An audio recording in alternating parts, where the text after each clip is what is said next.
नमस्कार विद्यार्थी मित्र हो, मी आपला रमेश सारथी.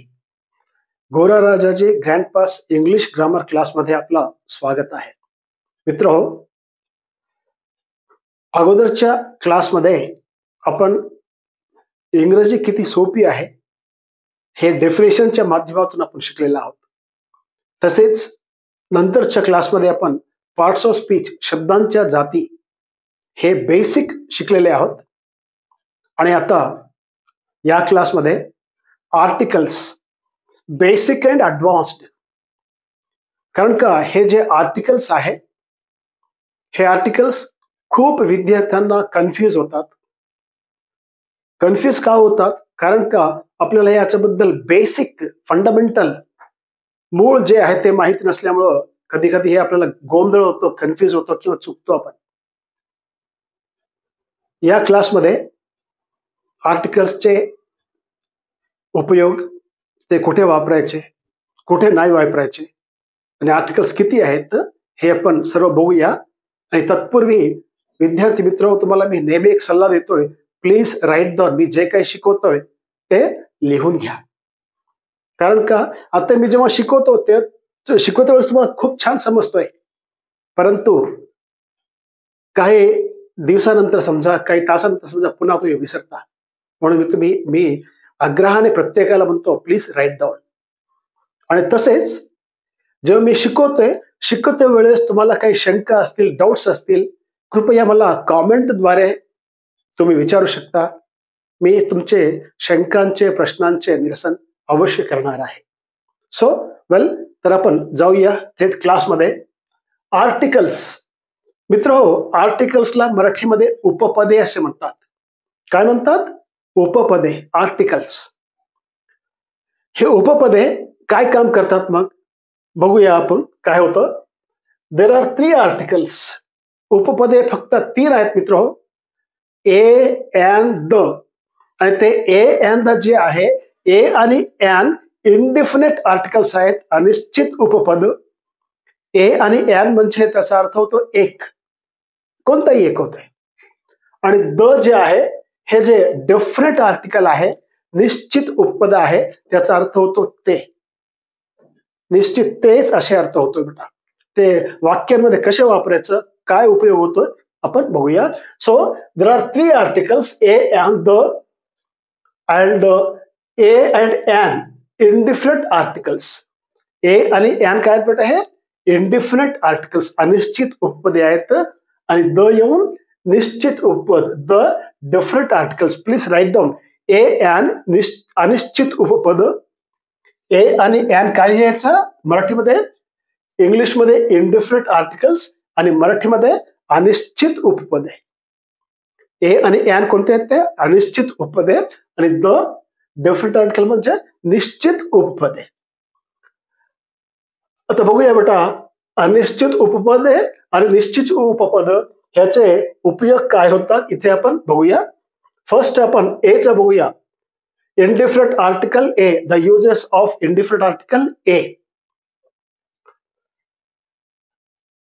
Indefinite article a is used before a singular countable noun starting with a consonant sound. मित्रो, स्पर्धा परीक्षेमध्ये देखील हे आर्टिकल्स विचारले जातात. आणि विशेष करून आपल्या जे ग्रामीण भागातील विद्यार्थी जे असतात, हे विद्यार्थी स्पर्धा परीक्षेमध्ये कधी कधी चुकतात. त्याचं कारण एक आहे, इथं हे जे मूळ, हे जे बेसिक जे म्हटलेलं आहे, हे बेसिक जर माहिती नसेल तर चुकण्याची शक्यता, दाट शक्यता असतो. काय म्हटलं इथं? Used before a singular countable noun. Singular countable noun म्हणजे अनिश्चित उपपद ए कुठं वापरायचं?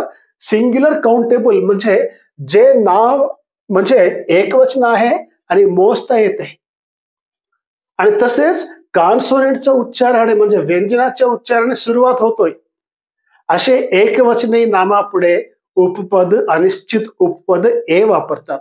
म्हणजे मराठीत काय म्हटलेलं आहे इथं स्पष्ट समजायला आपल्याला, व्यंजनाचे उच्चाराने सुरुवात होणारे व्यंजन. आणि बेटा आपल्याला स्वर आणि व्यंजन माहिती असतील. अ इ ई उ ऊ ए ऐ ओ औ हे आहेत स्वर. आणि बाकी क पासून जे शेवटपर्यंत आहे ते व्यंजन त्याला म्हणतो आपण. तर इथं व्यंजनाचे उच्चारण सुरुवात होणार आहे. उपपद आर्टिकल ए कुठं वापरतो? व्यंजनाच्या उच्चाराने सुरुवात होणारे एकवचनी मोजता येणारे नावापुढे उपपद ए वापरतो. ते नाव म्हणजे ते एकवचन जे नाम असतो ते मोजता यायला पाहिजे. उदाहरणासाठी पेन, एक पेन, दोन पेन असे ह्याला मोजता येतात. स्केल, एक स्केल, दोन स्केल असे मोजता येतात. चेअर, खुर्ची, एक खुर्ची, दोन खुर्ची असे मोजता येतात. म्हणजे असे मोजता येणारे नाव आणि ज्या नावांचा उच्चार व्यंजनाने सुरुवात होतोय अशा नावांपुढे आर्टिकल ए वापरायचं. आर्टिकल ए वापरतोय. आणि एक्झाम्पल बघूया बेटा इथं. अ बुक, एक पुस्तक, a pen, a man, a chair, a doctor, etcetera etcetera. म्हणजे हे जे पुस्तक, पेन, मॅन, चेअर, डॉक्टर हे पूर्ण मोजता येतात. एक डॉक्टर, दोन डॉक्टर असं म्हणता येते. एक पुस्तक, दोन पुस्तक असे मोजता येणारे एकवचनी पाहिजे. अनेक वचनी नावापुढे आर्टिकल ए येत नाही बेटा, लिहून घ्या. कधी कधी अनेक वचनापुढे परीक्षेत असं कन्फ्यूज करतात बेटा. परीक्षेत काय विचारतात? स्पर्धा परीक्षेमध्ये फाइंड द एरर, चूक ओळखा, अनेक वचन देतात, त्याच्या पुढे आर्टिकल ए वापरतात. तिथं वापरता येत नाही. That is mistake. सो अशा प्रकारे हे जे आहे प्लीज राईट डाऊन. म्हणजे एकवचन पाहिजे, मोजता यायला पाहिजे आणि व्यंजनाच्या उच्चारण सुरुवात व्हायला पाहिजे असे नामापुढे आर्टिकल ए वापरतो. हे नंबर एक, एचा उपयोग. आणि दुसरा उपयोग बघूया बेटा. Some nouns start with the English vowels A E I O U but the pronunciation starts with a consonant sound. In such cases, A is used before the nouns. हे थोडंसं जबलिंग आहे, समजावून देतोय, काही अवघड नाहीये. इंग्रजीमध्ये काय होतं बेटा? इंग्रजीमध्ये आपण शिकलेले आहोत ABCD. त्या ABCD पैकी ए ई आय ओ यू स्वर आहेत. आणि लहानपणी आपण काय शिकतो माहितीये? स्वरांच्या उच्चारापुढे एन वापरायचं असं शिकतो आपण. खरं ते बरोबर आहे, स्वरांच्या उच्चारापुढे एन वापरतोय. परंतु इंग्रजीचे स्वर असे आहेत जेव्हा ते स्वर लिहितो त्याचे उच्चार नेहमी स्वरांचा राहत नाही, त्याचे उच्चार बदलतो, कधी कधी व्यंजनाचा होतो बेटा. इंग्रजी जे स्वर आहेत ए ई आय ओ यू जे आहेत ना, त्यांचा उच्चार नेहमी स्वराने होत नाही. तेच आपल्या मराठीचे पहा. मराठीचे जे स्वर आहेत, आपण एक स्वर लिहिलं तर त्याचा उच्चार तेच राहणार, बदलत नाहीये. परंतु इंग्रजीमध्ये तसं नाहीये. इंग्रजीमध्ये स्वर लिहिलं त्याचे उच्चार बदलतोय. इंग्रजीमध्ये स्वरांचा उच्चार बदलतोय. म्हणून इथं काय म्हटलेलं आहे बेटा? Some nouns start with English vowels. Some nouns, इंग्रजीमध्ये काही नाउन्स इंग्लिश व्हावेल्सना सुरुवात होतात, A E I O U ना. But the pronunciation starts with a consonant sound. ते नाम, शब्द म्हणजे जे एकवचनी नाम आहे ते A E I O U न सुरुवात झालं तरीही त्याचा उच्चार कशाने होतोय? व्यंजनाने. इन सच केसेस, अशा वेळेस त्या नामापुढे उपपद a is used before the nouns. अशा परिस्थितीमध्ये त्या नामापुढे उपपद ए वापरतोय. मराठीत बघूया बेटा, लिहून घ्या आपण. काही नामे इंग्रजी स्वराने सुरुवात होतात. काही नामे इंग्रजी स्वराने सुरुवात होतात. आता सांगितलं ए ई आय ओ यू सुरुवात होतात, परंतु त्या नामांचा उच्चार मात्र व्यंजनाने होतो. सुरुवात होतो स्वराने, परंतु त्याचा उच्चार मात्र कशाने होतो? व्यंजनाने. अशा नामापुढे उपपद ए वापरतात. मित्रहो, असे जर नाम आले तर त्याच्या पुढे काय वापरायचं? उपपद ए वापरायचं. एक्झाम्पल पहा, अजून स्पष्ट होईल आपला. A university. मित्रहो, इथं काय दिलेलं आहे? A university. यू म्हणजे इथं दिसायला हे यू जे आहे, हे यू आहे इंग्रजी मधला स्वर. यू काय आहे? इंग्रजी मधला स्वर आहे. परंतु इथं या यूचा उच्चार हा युनिव्हर्सिटी यू झालेला बेटा. युनिव्हर्सिटी म्हणजे याचा उच्चार या यू. तसेच अ युनियन, इथं पण तेच आहे बेटा, यू. इथं पण ई पासून सुरुवात आहे बेटा. हे युरोपियन, युरोपियन हे पण यू झालेला आहे, म्हणजे याचा उच्चार काय झाला, यू पासून सुरू झालेला आहे. इथं ONE हे ओपन स्वर आहे इंग्रजी मधला, परंतु याचा उच्चार व झालेला आहे, one. ₹1 rupee coin, ₹1 rupee note असे. म्हणजे इथं दिसण्यासाठी वॉवेल्स आहेत.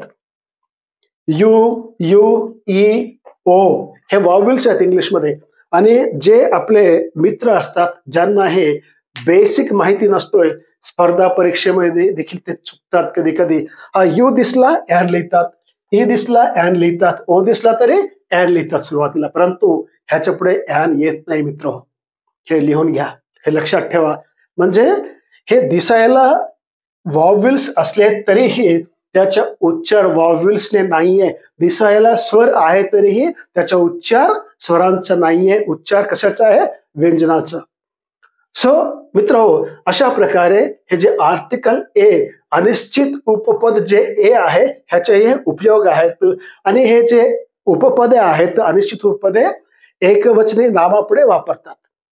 कुठे वापरतात, एकवचनी नाव आणि मोजता यायला पाहिजे, हे लक्षात ठेवा. एकवचन, हे पहा, तीन विषय लक्षात ठेवा. काय म्हटलं इथं, सिंग्युलर, एकवचन, काउंटेबल, दुसरं आहे मोजता यायला पाहिजे. एकवचन पाहिजे, मोजता यायला पाहिजे, आणि त्याचे उच्चार व्यंजनाने व्हायला पाहिजे. उच्चार कशाने व्हायला पाहिजे, व्यंजनाने, व्यंजनाने उच्चार. म्हणजे 3 लक्षात ठेवा. ए वापरण्यासाठी 3 विषय लक्षात ठेवा.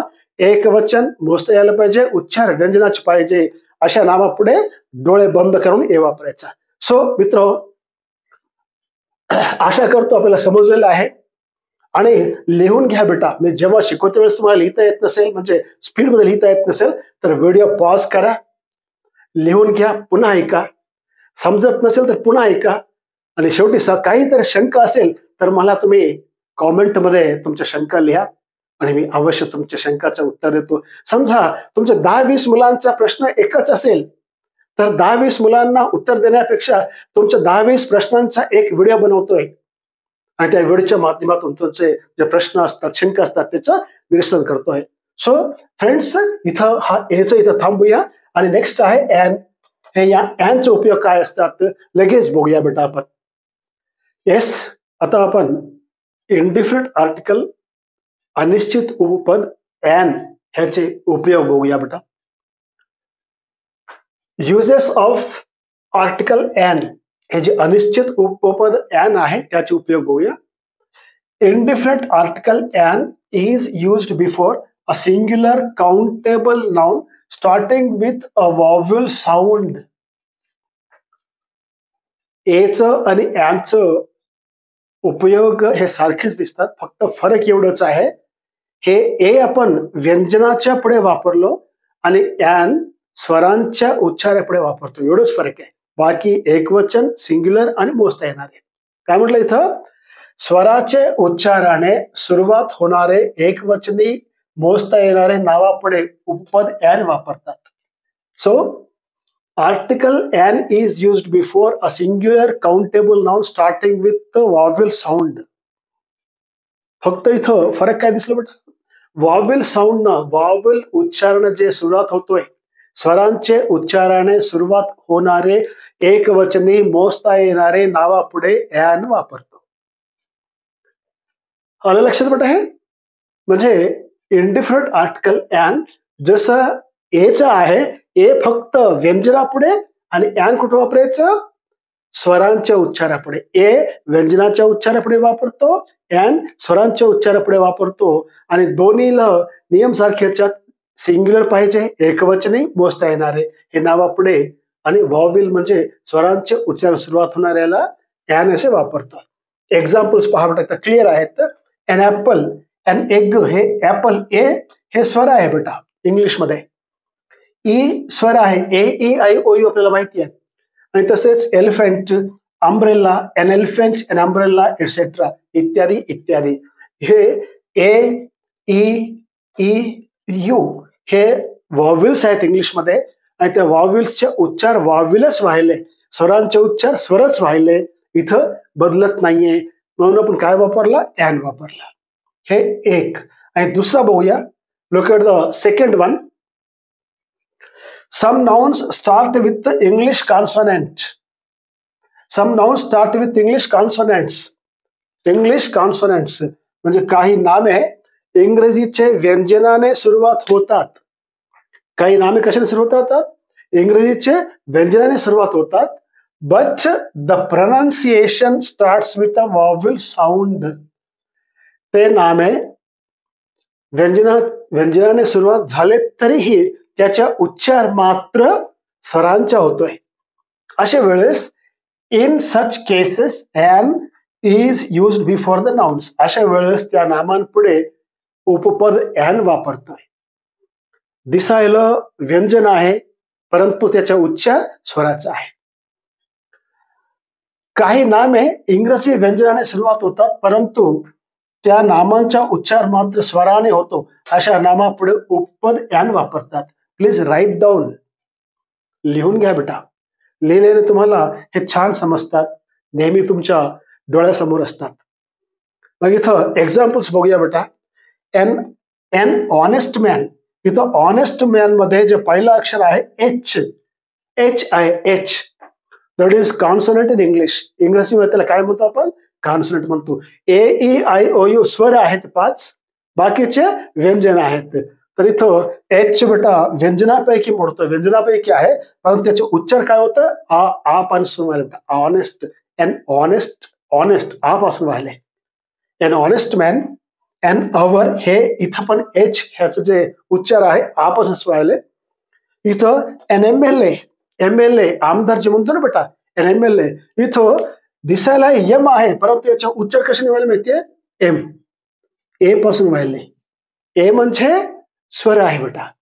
सो एक इथं मी तुम्हाला सांगतोय, बीज मंत्र देतोय, एक मंत्र देतोय. एक लक्षात ठेवा, जेव्हा तुम्ही आर्टिकल्स जेव्हा तुम्ही शिकता किंवा लिहिता, हे इथं आपलं चुकतो बेटा. आर्टिकल्स जेव्हा आपण शिकतो आणि लिहितोय, जेव्हा वापरतोय, तेव्हा इंग्रजीचे जे स्वर आहेत त्या स्वरांवर जाऊ नका. आणि आपल्या जे मराठीचे स्वर आहेत ना, ते स्वर लक्षात ठेवा. समजा आपल्या मराठीचे स्वर जर यायलेत सुरुवातीला, तर डोळे बंद करून एन लिहायचा. आणि इंग्रजीमध्ये जे स्वर आहेत त्यांचे ए ई आय ओ यू, त्यांचे उच्चार नेहमी स्वरांचंच राहत नाही, कधी बदलते. आताच बघितलो आपण अगोदरच्या याच्यामध्ये. सो इथं an M L A, an M B B S, an M A अशा प्रकारे हे जे याचा उच्चार आहे त्या उच्चारापुढे हे एन वापरतो बेटा. स्पर्धा परीक्षामध्ये, कॉम्पिटिटिव्ह एक्झामिनेशन्स मध्ये जे उमेदवार असतात त्या उमेदवारांना कन्फ्युज करण्यासाठी आर्टिकल विचारतात. तर तेव्हा आपले काही विद्यार्थी, आपले काही उमेदवार खरंच गोंधळतात, कारण की त्यांना माहिती नसतोय इथं उपपद कोणतं लिहायचा. एम एल ए पुढे नेहमी एन येतो बेटा. एक लक्षात ठेवा, तेच एम एल एचा जर फुल फॉर्म लिहिले, मेंबर ऑफ लेजिस्लेटिव्ह असेंब्ली जर लिहिलं, तेव्हा मेंबर लिहिलं तर ए येते. पहा, मी इथं तुम्हाला क्लिअर करतो, क्लॅरिटी तुम्हाला देतोय. काय म्हटलं इथं, एन एम एल ए. आता एम एल चा फुल फॉर्म आहे बेटा, मी इथं लिहितोय मेंबर ऑफ लेजिस्लेटिव्ह असेंब्ली. हे जे फुल फॉर्म आहे एम एल एचा, एम एल एचा जेव्हा फुल फॉर्म आहे तिथं आर्टिकल येतो ए.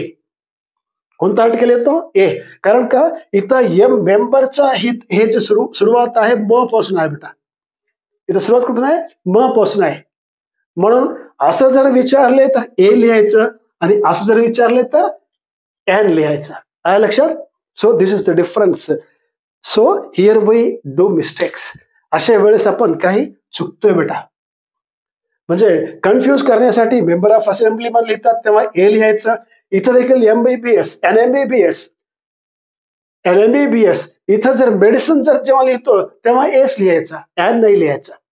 हे डिफरन्स आहे. हे डिफरन्स लक्षात घ्या आणि हे शिका आणि हे लिहून घ्या आणि विसरू नका. म्हणजे हे हायस्कूलच्या परीक्षेमध्ये 8वी, 9वी, 10वी, 10वीच्या बोर्डात येतात, 12वीच्या बोर्डामध्ये विचारतात, डिग्रीमध्ये विचारतात.